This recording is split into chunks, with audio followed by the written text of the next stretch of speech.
तोता टुनटुन रहता था। टुनटुन के छोटे छोटे बच्चे थे जो कि घोंसले में ही रहते थे। एक दिन टुनटुन अपने बच्चों के लिए खाना लेने जाता है, तभी वहां पर एक काला नाग आ जाता है। काल नाग का शरीर तो शैतान का और पूंछ सांप की होती है। इस पेड़ पर तो कई सारे घोंसले हैं, जरूर कुछ खाने को मिलेगा।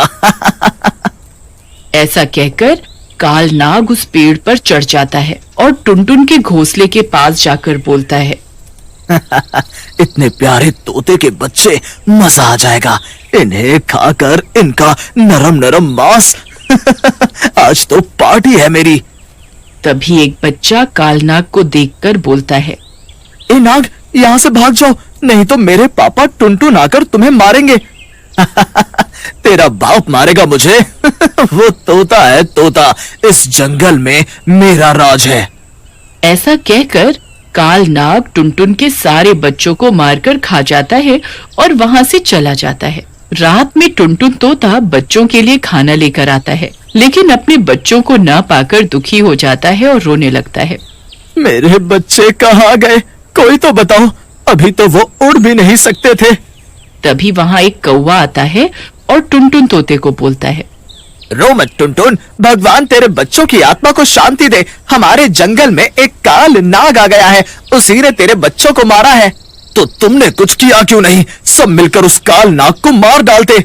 हम क्या कर सकते हैं टुनटुन, हम तो बहुत कमजोर हैं। उस काल नाग के सामने वो बहुत ताकतवर है। ठीक है, कोई कुछ नहीं कर सकता तो मैं अकेले ही करूंगा और अपने बच्चों की मौत का बदला लूंगा। ऐसा कहकर टुनटुन वहां से उड़कर चला जाता है। कई दिन बीत जाते हैं, लेकिन टुनटुन को कुछ समझ नहीं आता कि वो अपने बच्चों की मौत का बदला कैसे ले। वो एक पेड़ पर उदास बैठा होता है। तभी वहां एक चुड़ैल आती है। वाह तोता, आज तो मेरी पार्टी हो जाएगी। बहुत दिनों बाद तोते का नरम और स्वादिष्ट मांस खाने को मिलेगा। ऐसा कहकर चुड़ैल टुनटुन की तरफ बढ़ती है, लेकिन टुनटुन वहीं चुपचाप बैठा रहता है। ये देख चुड़ैल टुनटुन से कहती है, क्या हुआ तोते, तू डर नहीं रहा? तुझे मुझसे डर नहीं लगता? मैं तो तुझे मारकर खाना चाहती हूँ। चुड़ैल की बात सुनकर टुनटुन चुड़ैल से बोलता है, मारना है तो मार डालो, मैं वैसे भी अपने बच्चों के बिना नहीं जीना चाहता और भगवान ने भी मुझे इतना कमजोर बनाया कि मैं उनकी मौत का बदला भी नहीं ले सकता। ऐसे जीने से मरना ही बेहतर है।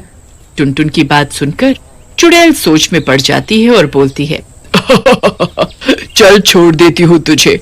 तू भी क्या याद करेगा किस दिलदार चुड़ैल से पाला पड़ा था। लेकिन मुझे बता तो सही, क्यों परेशान है तू और तेरे बच्चों को क्या हुआ? फिर चुड़ैल के कहने पर टुनटुन उसे अपने बच्चों के साथ हुई घटना के बारे में बताता है, जिसे सुनकर चुड़ैल बोलती है, तेरे साथ तो वाकई बहुत बुरा हुआ है। चल मैं तुझे छोड़ देती हूँ, जा उड़ जा, और मैं भी अपने खाने के लिए कुछ और ढूंढती हूँ। लेकिन चुड़ैल के कहने के बाद भी टुनटुन तोता वहीं बैठा रहता है और सोचता है, ये चुड़ैल तो मुझे दयालु लग रही है, क्यों ना इसी के हाथों से उस काल नाग को मरवा दूं। इस तरह मेरा बदला भी पूरा हो जाएगा और उस मरे हुए काल नाग को खाकर इस चुड़ैल की भूख भी मिट जाएगी। टुनटुन को वहीं बैठा देख चुड़ैल बोलती है, बहुत ढीठ है तू, उड़ता भी नहीं, क्या सोच रहा है? चल बता मुझे।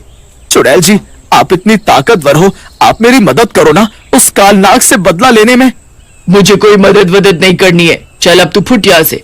मुझे पहले से ही बहुत भूख लगी है और मूड खराब है, चल जा यहाँ से। चुड़ैल को ऐसे देख टुनटुन रोता हुआ वहां से चला जाता है।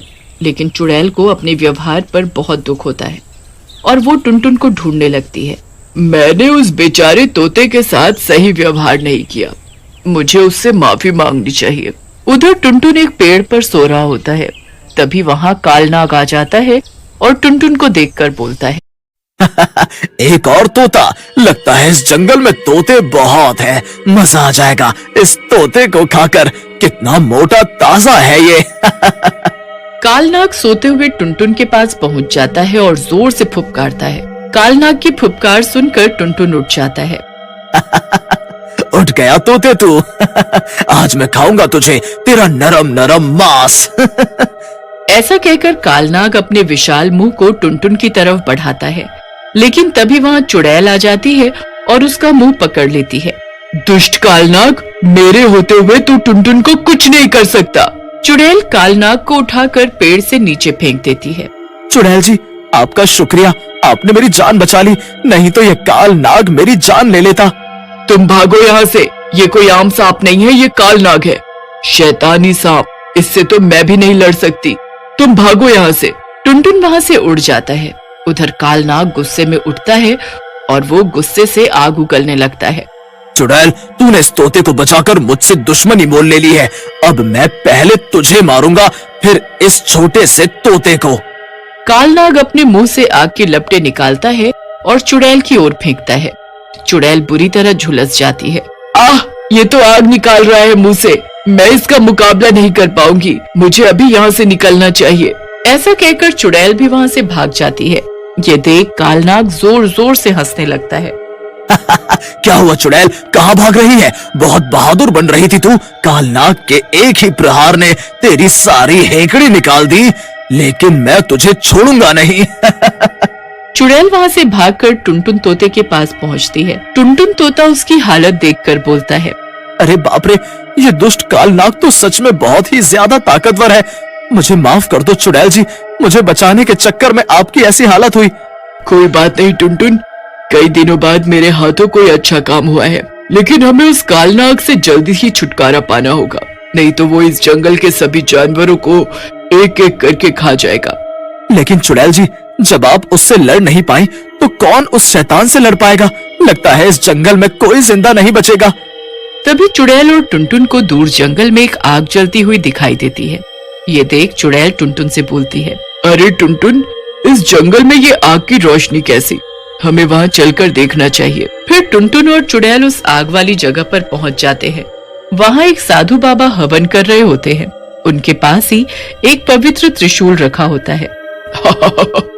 लगता है अब हमें उस दुष्ट कालनाग से छुटकारा मिल जाएगा। ये बाबा हमारी मदद करेंगे। बाबा तो साक्षात अवतार जैसे दिख रहे हैं। फिर टुनटुन और चुड़ैल उनके बगल में बैठकर उनके हवन पूरा होने का इंतजार करने लगते हैं। बाबा हवन पूरा करने के बाद उन दोनों से पूछते हैं, अरे एक चुड़ैल और एक तोता साथ में, लगता है कोई गंभीर बात है, बताओ क्या हुआ? फिर टुनटुन साधु बाबा को सारी बात बताता है, जिसे सुनकर साधु बाबा बोलते हैं, बच्चों, वो कोई साधारण नाग नहीं है, वो काल नाग है जिससे शैतान भी डरते हैं। वो बहुत ताकतवर है। फिर बाबा, उसका कोई उपाय नहीं है क्या? क्या वो इस जंगल में रह रहे सभी जानवरों को मार डालेगा क्या? क्या हम उससे कभी नहीं जीत पाएंगे? मैंने ऐसा कब कहा कि हम उससे कभी नहीं जीत सकते? उससे जीतना कठिन